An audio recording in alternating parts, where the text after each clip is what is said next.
Pessoal, tudo bem?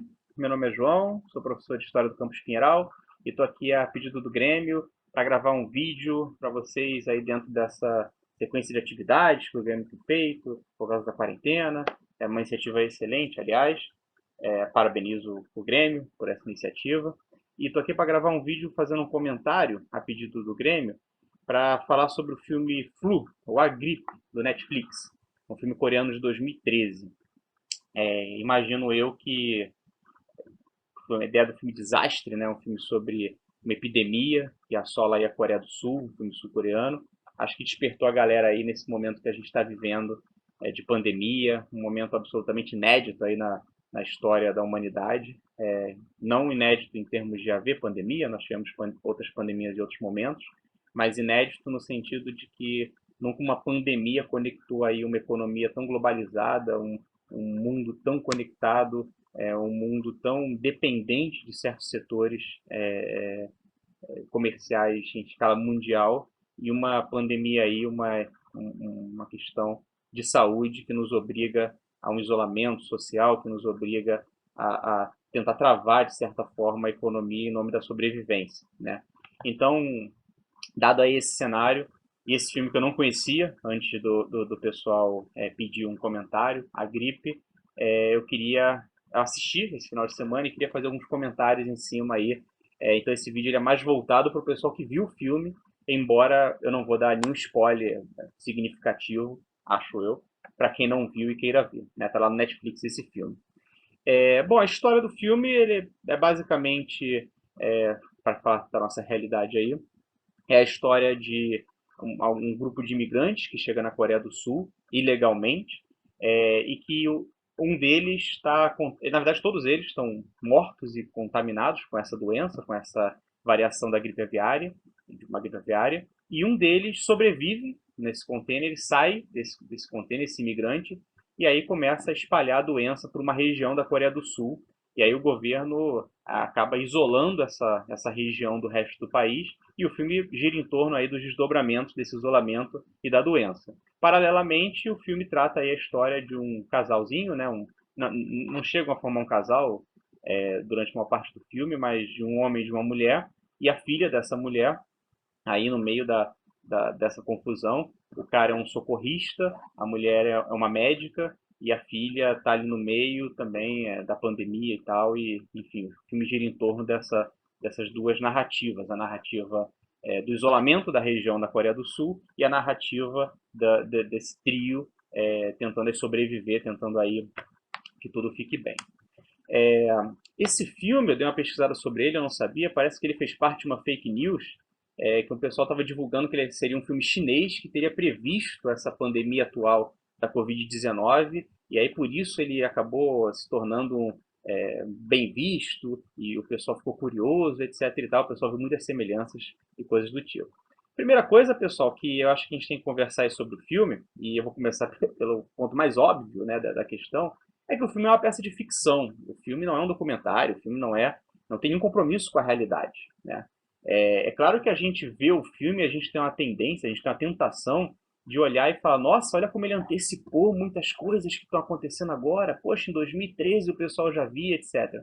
Não existe esse tipo de relação direta. Todo filme é sempre uma peça de ficção e, portanto, não tendo compromisso com a realidade, somos nós que muitas vezes fazemos conexões e vemos conexões onde não tem. Ao mesmo tempo, porém, que o filme é uma ficção, ele tenta ser verossímil. Então ele constrói uma narrativa que tenta convencer você da possibilidade e viabilidade daquilo acontecer. E aí eu acho que sim, a gente vive um momento de pandemia e a gente tem a tentação, a gente tem a vontade de tentar fazer comparações entre a nossa realidade e a realidade do filme, para tentar ver como a ficção, de certa forma, dialoga com o nosso presente. Toda ficção, e a boa ficção principalmente, ela precisa de alguma maneira conversar com o presente que a gente vive para fazer sentido para a gente, porque senão ela não faria sentido nenhum. E aí é interessante pensar como em 2013 ninguém estava falando de Covid-19, embora já tivesse tido recentemente, já no século XXI, pelo menos duas epidemias na Ásia complicadas, né? Uma saiu da Ásia, a outra ficou mais contida da Ásia, estou falando da H1N1 em 2009 e estou falando da gripe aviária também, se não me engano, em 2005, 2006, agora não me lembro quando foi a gripe aviária. Então, já havia ali em 2013 uma sensação de medo, uma sensação de pânico em relação ao papel de uma pandemia, de uma doença que pudesse se alastrar rapidamente e levar as pessoas aí a um desastre social e a mortes aos milhares, aos milhões, etc. e tal. Nesse sentido, o filme, como qualquer obra de ficção da ficção desastre, pelo menos desde aí dos anos 70, 80, ele sempre dialoga com certos temores da época. Então, se você pegar filmes de desastre dos anos 80, 70, 80, muitos deles vão estar morrendo de medo de um ataque nuclear, porque a gente estava ali na Guerra Fria, o medo de um caos nuclear, União Soviética e Estados Unidos, um dispara com o outro, Terceira Guerra Mundial, etc. e tal. O mais famoso desses filmes, dos anos 80, 70, 80, é o Mad Max, né, que mostra o mundo aí pós-apocalipse nuclear, onde tudo é deserto e as pessoas brigam por água, brigam por combustível. Da mesma maneira, o Japão, por exemplo, fez filmes e personagens, o mais famoso de todos é o Godzilla, não sei se o pessoal conhece, mas tem vários filmes a respeito do Godzilla, séries, etc e tal. E o Godzilla nada mais é do que o resultado de uma mutação nuclear, de experimentos nucleares, um lagarto que foi crescendo e vira destruidor.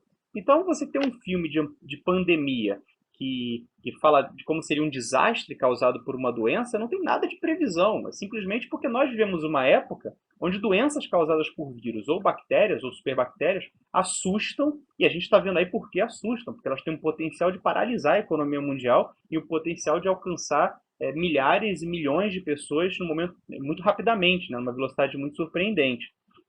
Então, nesse sentido, eu prefiro pensar esse filme mais como uma demonstração de um dos grandes medos da nossa época do que como previsão do futuro, né? Um dos medos da nossa época é a crise de saúde, assim como nos anos 80 havia o medo de guerra nuclear, assim como nos anos 70 nos Estados Unidos havia os temores da guerra do Vietnã, né, que tinham causado muitos traumas também, e por aí vai, né?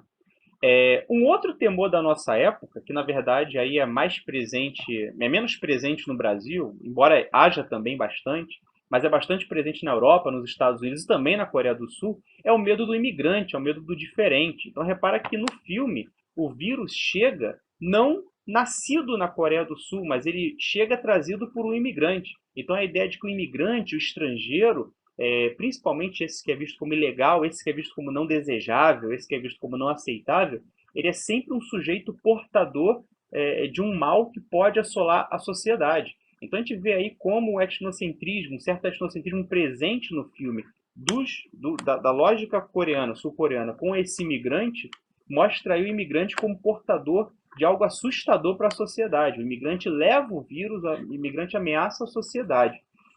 De novo aí o diálogo com esse medo. Mas, como eu falei, o filme nos tenta fazer comparações com a situação que a gente está vivendo, porque de fato é impressionante como coisas que a gente achava que só aconteciam na ficção a gente acaba vendo acontecer na realidade. Eu gostava muito de filmes de suspense nos anos 90, né, quando eu era pré-adolescente e adolescente, e uma coisa que sempre chamou muito a minha atenção é como no filme de suspense sempre tem alguém que nega o que está acontecendo. Então tem um cara lá com uma faca matando todo mundo, tem um cara lá com um gancho tripando todo mundo, e tem alguém que fala, não, não, isso aí é coisa da sua cabeça, não tem assassino não, etc. Claro que esse cara normalmente é um dos primeiros a morrer no filme, né? Então, é impressionante como, na nossa realidade e no filme, tem sempre o cara que nega a realidade. Então, no filme, lá, quando começa a se espalhar a doença, os governantes são os primeiros a negar aquilo, falar, não, não, não é tão grave assim, não pode ser tão grave. E a gente vê isso acontecendo, né, nessa epidemia da Covid-19. A China negou primeiro o impacto, o governo chinês, os Estados Unidos negaram o impacto, a Itália negou o impacto. No Brasil, a gente vê o negacionismo do governo federal o tempo todo em relação ao impacto, né? Não, não é tão grave assim, começou dizendo que é só uma gripezinha, depois que a economia não podia parar, depois que os governadores estavam exagerando. Então sempre tem o negacionismo, até que o desastre se torna tão evidente que não dá mais para negar. E aí eu queria chegar no ponto principal que eu acho de discussão desse filme, que é o que fazer quando a epidemia se alastra e ela precisa ser contida.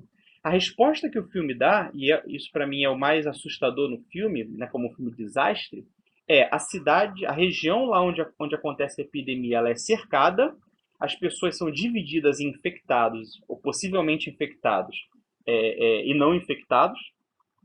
Na verdade, falei errado, ela é dividida em infectados e em possivelmente infectados, então toda a população ali que já está infectada vai para um lugar, quem não está infectado vai para um outro lugar e fica em espera. E o Estado sul-coreano, na verdade, ele estabelece uma verdadeira quarentena com travamento das pessoas lá. Ninguém entra, ninguém sai da região e as pessoas perdem certas liberdades de ir e vir e têm que se submeter às normas lá do governo. Né? É uma questão que é bastante complicada e nós estamos vivendo aí na pandemia uma, um, uma, estamos frente a uma situação da qual a gente, na verdade, não sabe como lidar muito bem, porque, como eu falei, a situação, em muitos sentidos, ela é inédita. Devemos apertar o toque de recolher, devemos criar um toque de recolher, apertar uma quarentena, as pessoas têm que manter a liberdade de circular. Como lidar com essas situações? É claro que as recomendações são todas pelo isolamento social, mas até onde um governo tem o direito de impor esse isolamento na base da força? Essa é uma questão que não pode deixar de estar ligada a nós. E para quem viu o filme ou quem for ver, tenta refletir sobre a resposta que o governo dá a maior parte do filme e o papel do exército nessa resposta. Né? Tem um momento lá do filme em que literalmente os militares começam a fuzilar as pessoas porque elas estão tentando fugir da quarentena. Não dão informação suficiente, os governantes travam a internet para que não tenha má comunicação, as pessoas, sem saber o que está acontecendo, entram em desespero e a resposta é a violência. O Estado moderno, pessoal, quem já estudou comigo aí, já discutimos essas questões. O Estado moderno, que surge desde o século XVI, começa a surgir no século XVI, mas até o Estado anteriormente, ele sempre tem um potencial muito forte e cada vez mais forte para impor a força e para impor a violência é, é, para alcançar seus objetivos. E é claro que, embora nós possamos concordar com as medidas de isolamento e da importância disso para evitar o colapso do sistema de saúde, a gente tem que refletir o tempo todo qual é o preço que nós estamos dispostos a pagar para aceitar esse tipo de isolamento. Tem uma hora do filme que as pesquisas passam a indicar que 96% da população coreana é a favor do isolamento daquela região que tá infectada. E aí qual é o procedimento seguinte que é sugerido por membros do governo? Bombardear aquela região. Né? É, Será que a gente aceitaria bombardear, por exemplo, São Paulo, Rio de Janeiro, Brasília, Belo Horizonte, para evitar que um vírus escapasse daquela região e contaminasse as pessoas? Eu me lembro de uma personagem do Big Brother, não lembro se do ano passado ou do ano retrasado, em que falou que uma forma de combater a AIDS seria matando todo mundo que estivesse infectado pelo HIV. Bom, é uma forma de você combater a AIDS, né? Combater a doença, mas a gente desejaria, alguém em sã consciência pode desejar a eliminação, a morte das pessoas contaminadas como forma de evitar que a AIDS se espalhe, se alastre. Então essas são questões que não podem deixar de estar presentes na gente. E aí, para encerrar, né, esse vídeo de 15 minutos curtinho, preste atenção, quem já viu, né, que for rever, ou quem não viu quando for ver, preste atenção nos papéis dos personagens que falam inglês no filme. É uma coisa interessante, porque pode ter deixado muita gente curiosa. Por que tem um cara falando inglês no meio lá do governo sul-coreano, conversando com as pessoas? Tem uma hora do filme que ele se coloca à frente até do presidente, né, da Coreia do Sul. Os Estados Unidos têm uma presença na Coreia do Sul fundamental, importantíssima desde os anos 1950. A Coreia do Sul ela surge da divisão da Coreia, né, em Coreia do Sul e do Norte, após uma guerra, logo após ali a Segunda Guerra Mundial, e desde então a Coreia do Sul e a do Norte estão em guerra. Estão em guerra até hoje, estão num processo de cessar-fogo, mas a guerra oficialmente nunca acabou. E nesse sentido, os Estados Unidos, desde o final da Guerra da Coreia, sempre mantiveram bases militares na Coreia do Sul, exatamente para evitar o inimigo da Coreia do Norte. E os Estados Unidos até hoje mantêm algo em torno de 30 mil soldados na Coreia do Sul, a um custo de aproximadamente US$ 1 bilhão por ano. E também caças e também navios no mar coreano. Enfim, mantém uma presença militar muito forte. No momento em que a pandemia ameaça sair da região contida, se espalhar pela Coreia do Sul e pode ameaçar o mundo, qual papel os Estados Unidos poderiam ter nesse sentido para a contenção? o filme dá uma sugestão de resposta, que eu diria que é bastante complicada. E seria interessante refletir sobre essa questão para pensar a presença militar nas várias regiões do planeta. Bom, isso foi um comentário rápido aí a partir do filme. Quem quiser conversar mais ou saber mais, entre em contato com o Grêmio. A gente pode, de repente, ver formas de contato. Espero que tenham gostado. Estou à disposição. Parabenizo novamente o Grêmio pela iniciativa e fiquem em casa, se cuidem na medida do possível, da melhor forma que vocês puderem. Grande beijo, até a próxima.